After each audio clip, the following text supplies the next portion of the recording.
3000 წელზე მეტი ხნის განმავლობაში ტროას დაცემა მრავალჯერ იქნა მოთხრობილი. უძველესი პოემების მიხედვით, დიდმა ბერძნულმა არმიამ შეუტია ტროას. იცე ქალაქს მას შემდეგ შეუტიეს, რაც პრინცმა პარიზმა ჰელენი, სპარტის დედოფალი ტროაში წაიყვანა.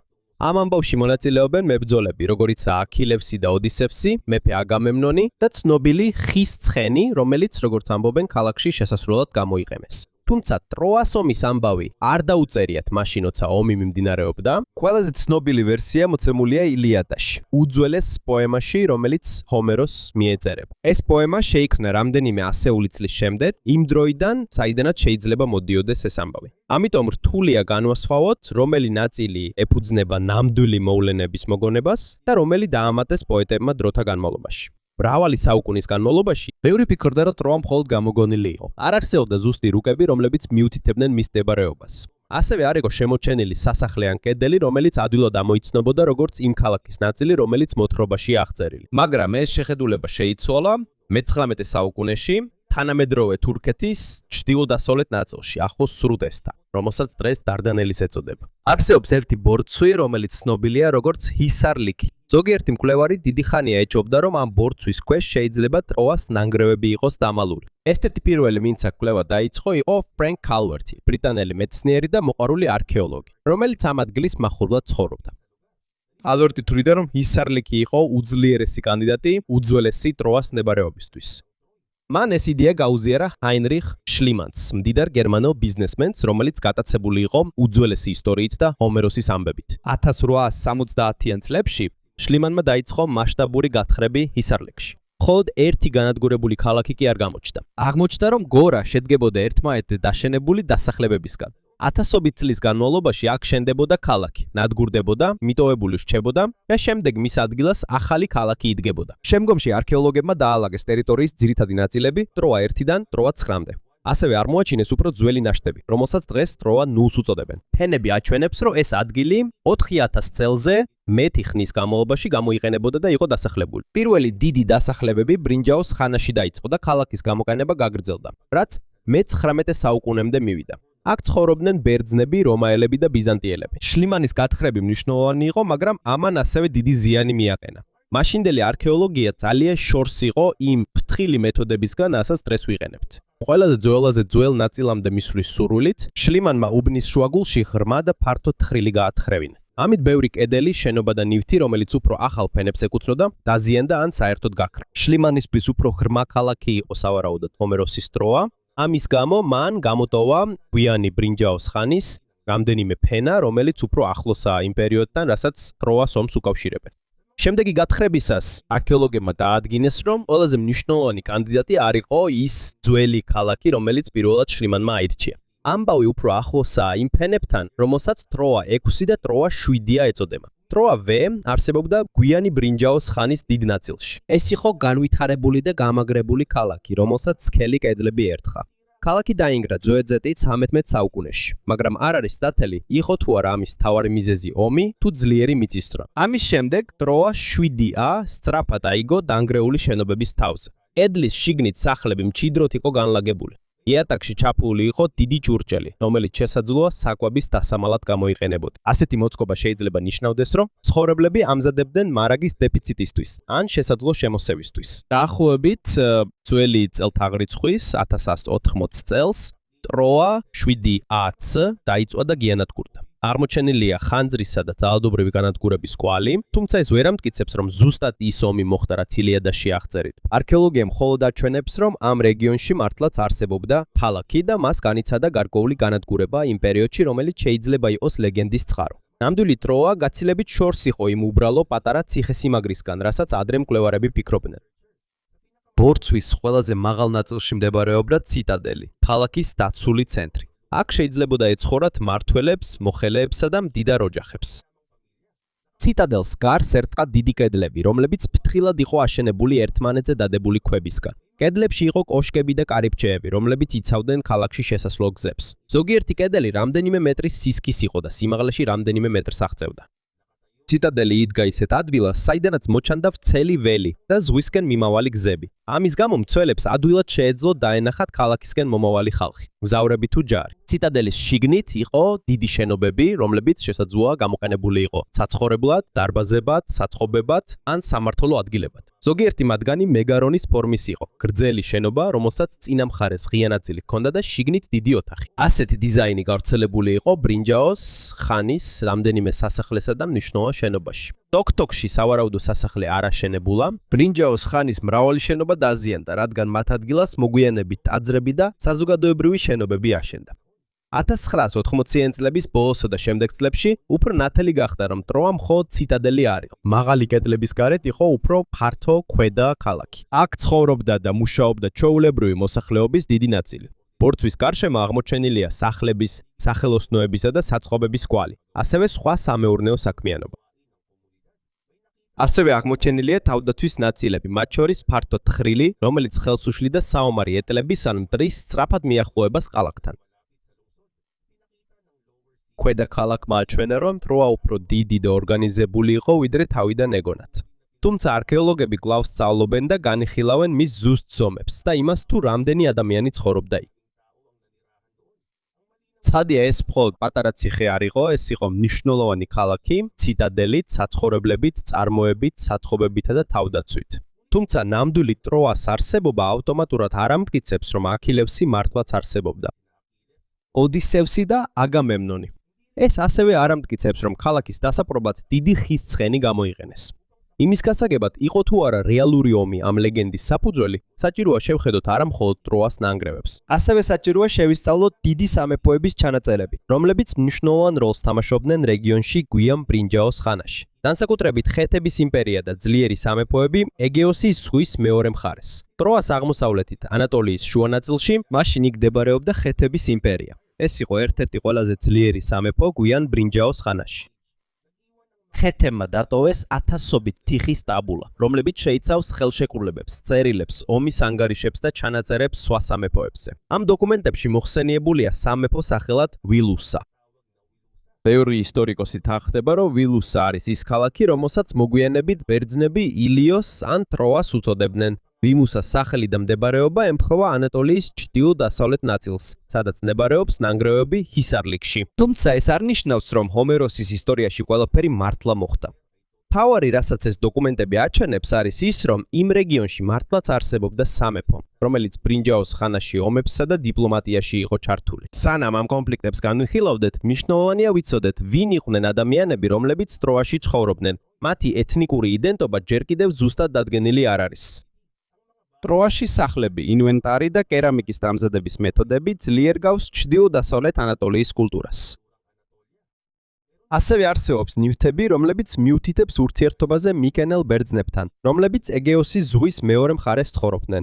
ეს გასაკვირი არ არის, რადგან ტროა მდებარეობს ანატოლიასა და ეგეოსის სამყაროს შორის. მის გარშემო გადიოდნენ ვაჭრები, მეზღვაურები, ჯარისკაცები და ელჩები სხვადასხვა სამეფოდან. შესაძლებელია, ქალაქში სხვადასხვა ჯგუფები ცხოვრობდნენ და მუშაობდნენ. ერთ-ერთი ყველაზე მნიშვნელოვანი კითხვა ისაა, თუ რა ენას იყენებდნენ ტროელები. ტროაში აღმოაჩინეს პატარა ბრინჯაოს პეჭედი ლუვიური იეროგლიფების სიმბოლოებით. ლუვიური იყო უძველესი ენა, რომელიც ანატოლიის ზოგიერთ ნაწილში გამოიყენებოდა და ეკუთვნოდა ინდოევროპული ენების დიდ ოჯახს. პეჭედი შეიძლება მიუთითებდეს, რომ ქალაქში იყვნენ ადამიანები, რომლებმაც ლუვიური იცოდნენ. თუმცა, ერთი არტეფაქტი არ არის საკმარისი იმის დასადგენად, თუ რა იყო მთელი მოსახლეობის ძირითადი ენა. შესაძლებელია, რომ ლუვიური ან მასთან დაკავშირებული ანატოლიური ენა გამოიყენებოდა მმართველობაში და ყოველდღიურ ცხოვრებაში. ასევე შესაძლებელია, რომ ქალაქში იყვნენ ადამიანები, რომლებიც ბერძნულს ფლობდნენ, რადგან ვაჭრობა და ურთიერთობები მიცენიანებთან გრძელდებოდა. ჰომეროსის ილიადაში ტროელები და ბერძნები ადვილად უგებენ ერთმანეთს და მათ ბევრი საერთო ღმერთი ჰყავთ. თუმცა, პოემაში არსებული დეტალები შეიძლება ბერძნების მიერ საუკუნეების შემდეგ მოყოლილი ამბების შედეგიც იყოს. ეს პირდაპირ მტკიცებულება არ არის ბრინჯაოს ხანის ტროაში გამოყენებული ნამდვილი ენის შესახებ. ეთების ჩანაწერებში გვხვდება სახელები, რომლებიც სხვადასხვა გავლენას აჩვენებს. მათ შორისაა ალექსანდრუ, ვილუსას მეფე. სახელი ალექსანდრუ გავს ალექსანდროს, რაც პარისის კიდევ ერთი სახელია ბერძნულ ტრადიციაში. ასევე მოხსენიებულია მმართველების სახელად კუკუნი და ვალმუ, რომლებიც უფრო ანატოლიის სახელებს გავს. ეს არ ამტკიცებს, რომ ალექსანდრუ არის ლეგენდარული პარისი. ეს მხოლოდ აჩვენებს, რომ არსებობდა სახელები და ტრადიციები, რომლებიც შეიძლებოდა ანატოლიიდან ბერძნულ ამბებში ან პირიქით გადასულიყო. შესაძლოა არსებობს ნამდვილი მოგონებები ადამიანებზე და მოვლენებზე, რომლებიც თანდათან იცვლებოდა თაობიდან თაობაზე გადაცემისას. ასევე არსებობს მტკიცებულება, რომ ვიუსას მთავრობა წერასაც იყენებდა. ხეთების იმპერია ურთიერთობდა პინუსებთან, მაგრამ ეს ხდებოდა შეთანხმებებისა და ოფიციალური შეწყობინებების გზით. თუმცა, თითქმის არ არის აღმოჩენილი ადგილობრივი არქივი ტროაში, შესაძლოა მათი ჩანაწერების ნაწილი ხეზე იყო დაწერილი. ფიხის ტაბლეტებისგან განსხვავებით, ხე ადვილად ლუპება და ქრება. თუ ასეთი მასალა იყო ტროაში ჩვეულებრივად გამოყენებული, მათი ისტორიის დიდი ნაწილი შეიძლება სამუდამოდ დაიკარგა. ამის გამო მათი პოლიტიკის შესახებ არსებული ცოდნის უმეტესობა ხეთების მიერ შექმნილი დოკუმენტებიდან მოდის. ერთ-ერთი ყველაზე მნიშვნელოვანი შემორჩენილი დოკუმენტია შეთანხმება მუატალი მეორესსა და ხეთების იმპერიის მეფესა და ალაქსანდრუს ვილუსას მმართველს შორის.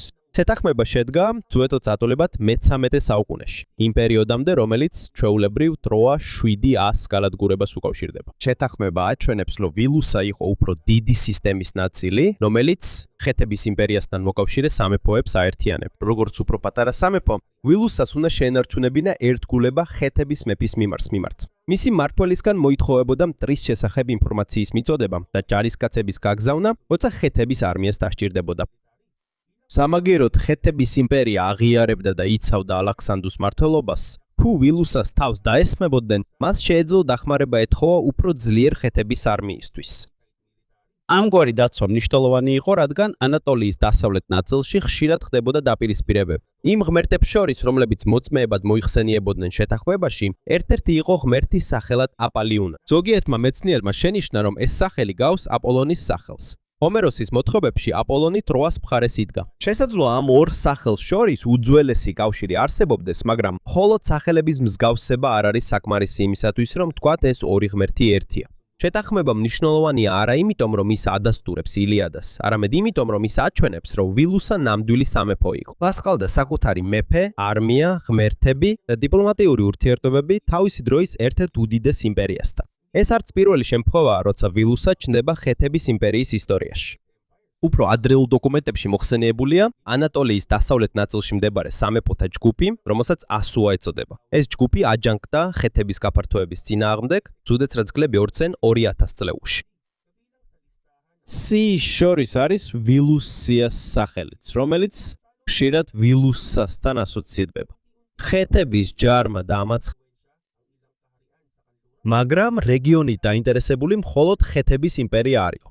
ეგეოსის ზღვის მეორე მხარეს მდებარეობდნენ მიკენუის სამეფოები. ისინი იყვნენ ბრინჯაოს ხანის ბერძნები, რომლებმაც ააშენეს დიდი ცენტრები, როგორიცაა მიკენე, პილოსი, ტირინთი და თებე. მათ ჰქონდათ სასახლეები, რომლებიც მართავდნენ მიწას, წარმოებას, ვაჭრობასა და ჯარს. ისინი ასევე კარგად ფლობდნენ ნაოსნობას და მათი პროდუქცია აღმოსავლეთის მრავალი კუთხეში აღწევდა. ხეთების დოკუმენტებში რამდენჯერმე ჩნდება სახელი აჰიავა. იგი აღწერილია როგორც დასავლეთში არსებული ძალა, რომელსაც ანატოლიის პოლიტიკაში ჩარევის უნარი აქვს. ფრევანდელი სპეციალისტების უმეტესობა აჰიავას მიკენელ ბერძნებთ, ან მათ სამყაროში არსებულ ძლიერ ნაწილთან აკავშირებს. აჰიავას ჟღერადობა ასევე გავს აჩაიოს, რაც ჰომეროსის ერთ-ერთი სახელწოდებაა ბერძნებისთვის. ერთ-ერთ წერილში ხეთების მეფემ აჰიავას მეფეს ძმა უწოდა. ბრინჯაოს ხანის დიპლომატიაში ეს ჩვეულებრივი მიმართვა არ იყო. ეს მიმართვა გამოიყენებოდა მხოლოდ იმ მეფეებისთვის, რომლებიც ხეთების მეფის თანასწორად იფლებოდნენ. მაგალითად, ეგვიპტის, ბაბილონისა და ასურეთის მეფეები. ეს აჩვენებს, რომ აჰიავა არც პატარა და არც უმნიშვნელო ჯგუფი იყო. მას შეეძლო ხალხის გაგზავნა, მოკავშირეების მხარდაჭერა და არეულობის გამოწვევა იმ ტერიტორიებზე, რომლებიც ხეთების იმპერიის გავლენის სფეროდ ითვლებოდა.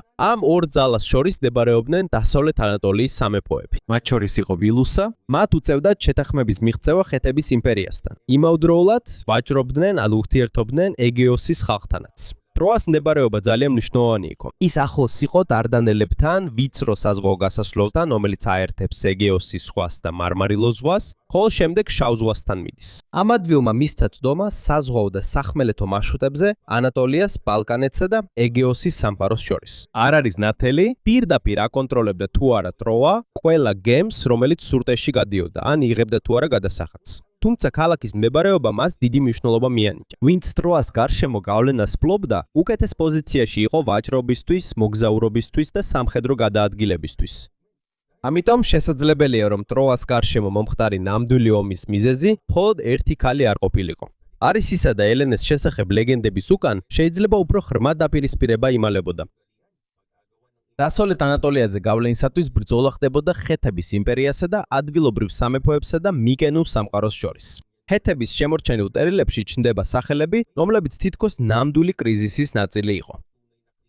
იყო მმართველები, რომლებიც დაამხეს, მეამბო ხეები, რომლებსაც საზღვარგარეთიდან უჭერდნენ ხარს და ქალაქები, რომლებზეც არაერთხელ იბრძოლეს. ამ დოკუმენტებში ჩანს ომის შესაძლო ისტორიული წყარო, რომელიც მოგვიანებით ტროას ლეგენდად იქცა. ვილუსას გარშემო ბრძოლებმა შესაძლოა კვალი დატოვა საბერძნეთის ლეგენდებში. ერთ ძველ ამბავში, რომელიც ილიადაში აღწერილ ომამდეა, ჰერაკლე უკვე შეუტევდა ტროას.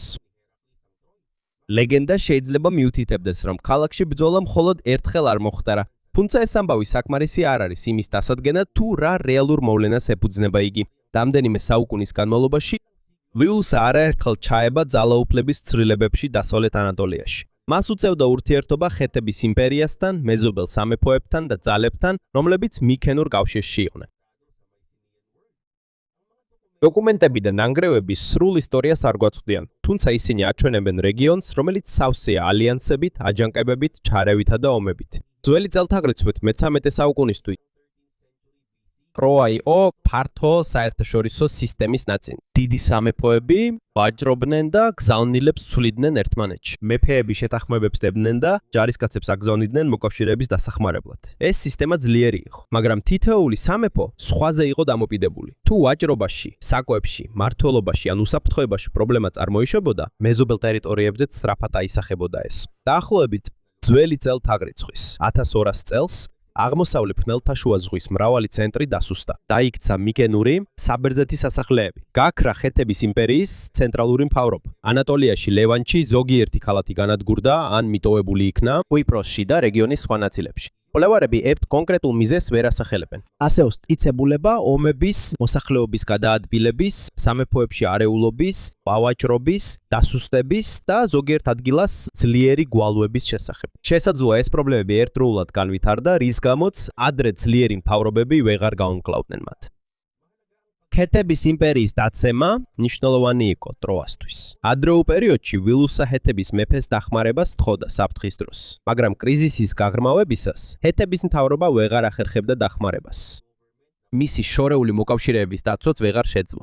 ამავე პერიოდში ტროა 7-ს განადგურდა. ქალაქის ზოგიერთ ნაწილში ცეცხლისა და განადგურების კვალი ჩანს. არქეოლოგიურ ადგილას ასევე აღმოჩენილია იარაღები და ადამიანის ნაშთები. ამიტომ შესაძლებელია, რომ ადგილი ჰქონდა ძალადობრივ თავდასხმას. თუმცა დარჩენილი მტკიცებულება საკმარისი არ არის იმისთვის, რომ ზუსტად აღვადგინოთ მომხდარი. ან დავადგინოთ ვინ იყვნენ თავდამსხმელები. ასევე არსებობს ისე არქეოლოგიური მტკიცებულება, რომ მიკენელი მეფეების დიდი კოალიცია ერთდროულად ალყას არ ხრამდა ტროას. შეიძლება ადგილი ჰქონდა მასშტაბურ თავდასხმას, ასევე შესაძლებელია, რომ ეს იყო მცირე თავდასხმების სერია, ბრძოლები და ალყები სხვადასხვა დროს მოხდა მრავალი თაობის განმავლობაში. მოთხრობების შემდგენელებმა შესაძლოა ერთმანეთისგან განსხვავებული ომები გააერთიანეს. ძველი მეფეების და მებრძოლების სახელები შეიძლება შეცვლილიყო, დამატებულიყო ან ერთ ამბავში გაერთიანებულიყო. ამ გზით ტროას გარშემო არსებული მრავალი არეულობა შეიძლება ერთ დიდ ომად იქცა, რომელიც თითქოს 10 წელს გაგრძელდა. მითის მიხედვით 10 წლიანი ალყა არ ნიშნავს, რომ მთელი ქალაქი უწყვეტად იყო ბლოკადაში. ძალიან რთული იქნებოდა ათასობით ჯარისკაცის ასე დიდხანს უზრუნველყოფა, განსაკუთრებით ბრინჯაოს ხანაში. შესაძლოა მხოლოდ შეტევის, უკან დახევის და მარაგის მოპოვების პერიოდები ყოფილიყო და შემდეგ დაბრუნება. ასევე შესაძლებელია, რომ ომის ხანგრძლივობა გაზვიადებულია, რათა წარმოაჩინონ მისი სირფულე და მნიშვნელობა. ზეპირმეტყველებაში ხშირად იცვლება დეტალები, როცა ერთი და იგივე ამბავი მრავალჯერ გადმოიცემა. არქეოლოგია ადასტურებს, რომ ტროაში დიდი ქალაქი არსებობდა და ის დაინგრა ბრინჯაოს ხანის მასშტაბური კოლაფსის პერიოდში, მაგრამ ეს ვერ ადასტურებს ზუსტად იმ ამბავს, რაც ილიადაშია აღწერილი. ნანგრევები არ გვიჩვენებს, გაგრძელდა თუ არა ომი 10 წელი. მართლა თუ არა აგამემნონი იყო მისი მეთაური, ან იყო თუ არა მებრძოლი სახელად აქილევსი, რომელიც კედლების გარეთ იბრძოდა. ყველაზე ცნობილი ლეგენდის ნაწილის ტროას ცხენის დამტკიცება კიდევ უფრო რთულია. გავრცელებული ამბის მიხედვით ბერძნების არმიამ თავი მოაჩვენა თითქოს ტოვებდა ტროას და დატოვა დიდი ხის ცხენი. ტროელებმა იფიქრეს, რომ ეს საჩუქარი იყო, ამიტომ ცხენი ქალაქში შეიყვანეს. სინამდვილეში კი ცხენის შიგნით ბერძენი მებრძოლები იმალებოდნენ. ღამით მებრძოლები გამოვიდნენ, გააღეს კარიბჭე და ქალაქში შემოუშვეს დაბრუნებული არმია. ტროას ცხენის ამბავი სიონდულეში დეტალურად არ არის მოთხრობილი ილიადაში. ეს პოემა მფავდება ჰექტორის სიკვდილითა და დაკრძალვით ტროას დაცემამდე. ხის ცხენი სხვა ნაწილში ჩნდება, უფრო დიდი ტროას ტრადიციის ფარგლებში. მოკლე მოხსენიება ამაზე არის ოდისეაში და უფრო დეტალურად მოგვიანო მწერლების თხრობებში. არ არსებობს არქეოლოგიური მტკიცებულება იმისა, რომ მართლაც არსებობდა დიდი ხის ცხენი, რომელიც ქალაქში შესასვლელად დამოიდენეს. ამის გამო სხვადასხვა ახსნა შეთავაზებული ამ ამბის შესაძლო წარმოშობის შესახებ. ერთ-ერთი ხშირად ნახსენები ვერსია, რომ ცხენი შეიძლება ასახავდეს ალყის მანქანას. ეს არის მოწყობილობა, რომელსაც იყენებდნენ კედლის ან კარიბჭის დასანგრევად. არსებობს მოსაზრება, რომ ძველ სამხედრო მანქანებს ცხოველების სახელებს არქმევდნენ. შესაძლებელია მართლაც არსებობდა მოწყობილობა, რომელიც მოგვიანებით მოთხრობებში პირდაპირ ხის ცხენად იქცა. კიდევ ერთი ინტერპრეტაცია ცხენს გემს უკავშირებს. არსებობს მოსაზრება, რომ ძველ გემებს ცხენის თავით ამკობდნენ. ცხენის გამოსახულება ხშირად გამოიყენებოდა სწრაფი საზღვაო ტრანსპორტის აღსაწერადაც. ამ ახსნის მიხედვით შესაძლებელია, რომ მებრძოლები გემში იმალებოდნენ. ან ისინი მოვიდნენ სხვასთან დაკავშირებული ხრიკით. არსებობს თეორიაც, რომ ცხენი მიწისძვრის სიმბოლოა. ბერძნულ რელიგიაში პოსეიდონი დაკავშირებულია ზღვასთან, ცხენებთან და მიწისძვებთან. ტროა შემსიმ დიდი ზიანი განიცადა და ბევრი არქეოლოგი მის განადგურებას მიწისძვრას უკავშირებს. შესაძლებელია, რომ ლეგენდაში შერწყმულია დანგრეული კედლის მოგონება და პოსეიდონის სიმბოლა. თუმცა ეს მხოლოდ ინტერპრეტაციაა და ჯერ არ არსებობს მტკიცებულება, რომ ასე დაიწყო ეს ამბავი. არსებობს კიდევ ერთი უფრო მარტივი შესაძლებლობა. შესაძლოა ტროას ცხენი უბრალოდ ძველი პოეტების გამოგონილია, როგორც ჭკვიანი გზა ამბის დასასრულებლად. იმის ნაცვლად, რომ ტროა ძალით დაემარცხებინათ, ქალაქი მოტყუებით აიღეს. ასეთი დასასრული შეესაბამება ოდისევსის ხასიათს, რომელიც ლეგენდაში ცნობილია თავისი გონიერებითა და მოხერხებული სტრატეგიით. რადგან პირდაპირ მტკიცებულება არ არსებობს, შეუძლებელია დადგინდეს, იყო თუ არა ტროას ცხენი რეალური საგანი, სხვა მოვლენის სიმბოლო თუ გამოგონილი დეტალი, რომელიც ამბავს დაამატეს. მხოლოდ ის არის ნათელი, რომ ეს სახე იმდენად ძლიერია, რომ ხელოვნებაში იცოცხლა ლიტერატურასა და ენაში ათასობით წლის განმავლობაში. იგივე პრობლემაა ომის მთავარი პერსონაჟების ამოცნობაშიც. არც ერთი ბრინჯაოს ხანის დოკუმენტი არ აღმოჩენილა, რომელიც აშკარად ადასტურებს, რომ აქილევსი არსებობდა. ოდისევსი, ჰექტორი, პრიამი, აგამემნონი ან ელენა იმ სახით, როგორც ისინი ლეგენდებში აღწერილი. შესაძლებელია ზოგიერთი მათგანი რეალურ მეფეებსა და მებრძოლებზე იყოს დაფუძნებული. ასევე შესაძლებელია, რომ მათი თვისებები რამდენიმე ადამიანისგან იყოს შერწყმული. ყველაზე ხშირად რეალურ მმართველთან პარისი ასოცირდება. ილიადაში მას ალექსანდროსაც უწოდებენ. ხეთების ჩანაწერებში ვილუსას მეფე არსებობდა სახელად ალაქსანდუ. ალაქსანდუსა და ალექსანდროსის სახელები ძალიან გავს ერთმანეთს. ორივე მათგანი ტროასთან, ანუ ვილუსასთან არის დაკავშირებული. თუმცა სახელების მსგავსება საკმარისი არ არის იმის დასამტკიცებლად, რომ ისინი ერთი და იგივე პიროვნება იყვნენ. ალაქსანდუ სავარაუდოდ წვეწუწედმე მე-13 საუკუნის დასაწყისში მართავდა. ამასობაში ტროა 7 AS განადგურება, როგორც წესი, რამდენიმე ათწლეულის შემდეგ თარიღდება. შესაძლებელია, ალაქსანდუ უკვე დიდი ხნის გარდაცვლილი იყო, როდესაც მოხდა ის განადგურება, რომელსაც ხშირად ტროას ომს უკავშირებენ. ალაქსანდუს სახელი უფრო მნიშვნელოვანია, როგორც მტკიცებულება იმისა, რომ ბრინჯაოს ხანიდან შეიძლება გადმოსულიყო რამდენიმე ნამდვილი სახელი და მოგონება ბერძნულ ტრადიციაში. როდესაც ამბავი გადაეცემოდა თაობიდან თაობას, შესაძლებელია, რომ ვილუსას ნამდვილი მეფე გადაკეთდა ტროას პრინცად ლეგენდაში. მაგრამ მიუხედავად მსგავსებისა, ეს მაინც ვერ ამტკიცებს, რომ ალაქსანდუ ის პარისია, რომელმაც ელენი წაიყვანა და დიდი ომის მიზეზი გახდა. იმის გასაგებად, იყო თუ არა სხვა გმირების უკან ნამდვილი ადამიანები, აუცილებელია გადავხედოთ ჩანაწერებს თავად მიკენური საბერძნეთიდან და გავარკვიოთ რა ტიპის მეფეები და მებრძოლები ცხოვრობდნენ იმ პერიოდში. ჰეტიტების ჩანაწერებიდან აღებული სახელებიდან ალაქსანდუ ყველაზე ხშირად პარისს უკავშირებენ. ბერძნულ ამბებში პარისს ასევე ალექსანდროს უწოდებენ და ორივე სახელი ტროას ანუ ვილუსას უკავშირდება. შესაძლებელია, რომ ალექსანდროს შესახებ ნამდვილი მოგონება გადმოვიდა ლეგენდაში. თუმცა არ არსებობს დოკუმენტი, რომელიც ამბობს, რომ მან სპარტიდან დედოფალი წაიყვანა, ან დიდი ომი დაიწყო. ის ასევე ცხოვრობდა რამდენიმე ათეული წლით ადრე, ვიდრე ტროას 7 AS განადგურება. კიდევ ერთი სახელი, რომელსაც ზოგჯერ უკავშირებენ პრიამს, ტროას მეფეს ილიადაში, არის პიამარადუ, ძლიერი სამხედრო ლიდერი, რომელიც მოქმედებდა დასავლეთ ანატოლიაში, წვეტერბსტური 13 საუკუნეში. პიამარადუსა და პრიამს ხმოვანება ჰყავს, მაგრამ მათი როლები განსხვავებულია. პიამარადუ ვილუსას მეფე არ ყოფილა. ხეთების ჩანაწერებში ის აღწერილია როგორც ლიდერი, რომელმაც განახორციელა თავდასხმები და შესაძლოა ტროასაც კი ებრძოლა. ამიტომ სუსტი იდეაა, რომ ის ნამდვილი პრიამია. აგამემნონის არსებობაც პირდაპირ ვერ დადასტურდება. ლეგენდის მიხედვით ის იყო მიკენეს მეფე და ბერძული არმიის მეთაური. მართალია მიკენე ძალიან ძლიერი იყო გვიან ბრინჯაოს ხანაში. მას ჰქონდა დიდი სასახლე, ძლიერი კედლები, მდიდარი სამარხები და ორგანიზებული მმართველობა. არქეოლოგია აჩვენებს, რომ არსებობდნენ მეფეები, რომლებსაც შეეძლოთ ჯარის, გემებისა და მარაგის შეკრება. ასევე შესაძლებელია, რომ არსებობდა ერთი ძლიერი მმართველი, რომელიც რამდენიმე მიკენურ სამეფოს ალიანსს ხელმძღვანელობდა. თუმცა არ არსებობს ჩანაწერი, რომელიც ნათლად ამბობს, რომ მისი სახელი იყო აგამემნონი.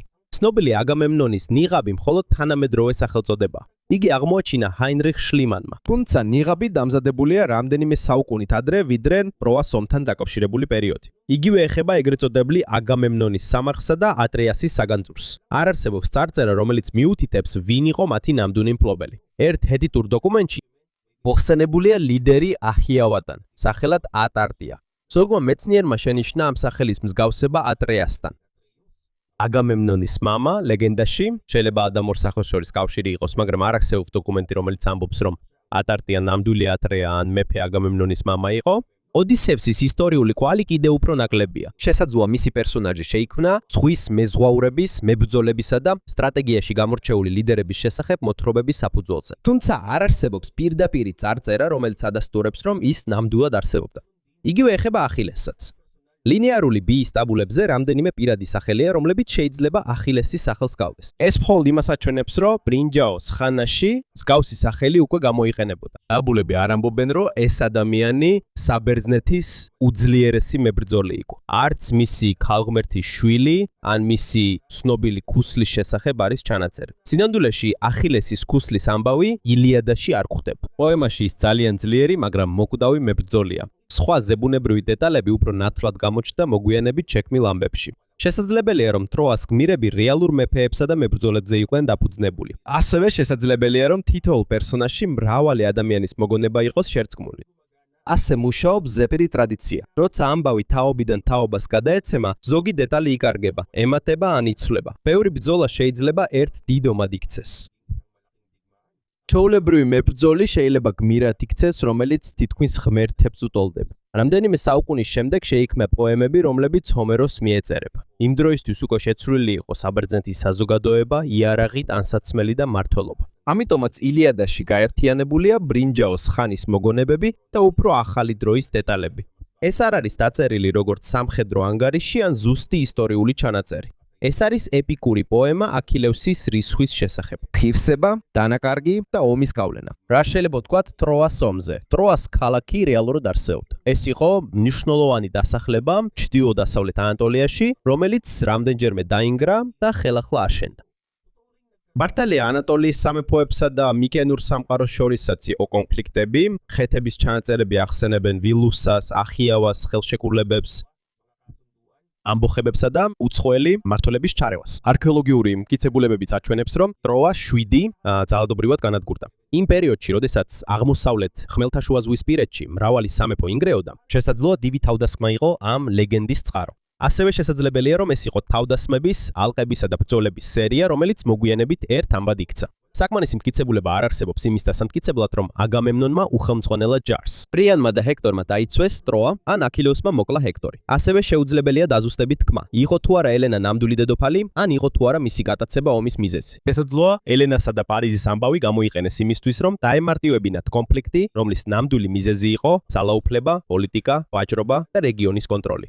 ყველაზე რთული დასამტკიცებელია ტროას ცხენის არსებობა. ჩვენ არ გვაქვს მტკიცებულება, რომ არსებობდა დიდი ხის ცხენი, რომელმაც ჯარისკაცები ქალაქში შეიყვანან. შესაძლოა ეს იყო ალყის მანქანის სიმბოლო. ბარანგაი, პარკი, მიწისძვრა, მოტყუება, ან უბრალოდ ლეგენდის ნაწილი. ამიტომ ტროას ომი არც უბრალოდ ნამდვილი ამბავია და არც სუფთა გამონაგონი. ტროა რეალური იყო, ნამდვილი იყო ვილი იყო, ომები და არეულობები, რომლებიც მის გარშემო მოხდა. მაგრამ ღმერთები და დრამატული მოვლენები მრავალი საუკუნის განმავლობაში მოთხრობებმა ჩამოაყალიბა. ლეგენდის უკან იმალება ნამდვილი ნგრევის პერიოდის მოგონება. იმ დროის, როდესაც ქალაქები დაინგრა, სამეფოები გაქრა და მთელი გვიანი ბრინჯაოს ხანის მსოფლიო შეიცვალა.